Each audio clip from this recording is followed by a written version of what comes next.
Ed for today personal tip, ang aking personal payo for today, dahil graduate ka na, magtrabaho ka na, okay? So dahil nakikita ko sa Facebook ko na marami nang graduate kayo ng college, so ang pinapayo ko sa inyo lahat, simulan nyo na maghanap ng trabaho. Siguro after 1 month na bakasyon, no, mag-apply na kayo ng trabaho. Dahil kailangan naman natin ibalik yung tinulong sa atin ng ating family or kung relatives natin, no, kailangan suklain natin ito.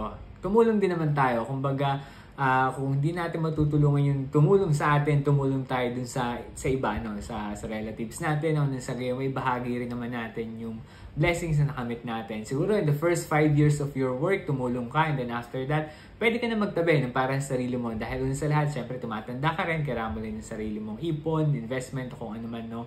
So kaya kailangan, dahil graduate ka na, maghanap ka na ng trabaho, okay? Kasi kailangan mo nang kumita, kailangan mo nang maging productive na member ng society. Ang lalim, no? Pero simple lang, kailangan maghanap ka ng trabaho dahil graduate ka na, okay? So yun lang yung personal payo ko ngayong araw. Kung nagustuhan mo, baka pwedeng pakilike ng video na to, pwede mo rin palang i-share. At kung hindi ka pa follower ng FB page ko na Ed for Today, baka pwede namang pakilike and follow. And then pwede mo rin palang i-follow sa TikTok at i-subscribe sa YouTube. Yun lamang, salamat!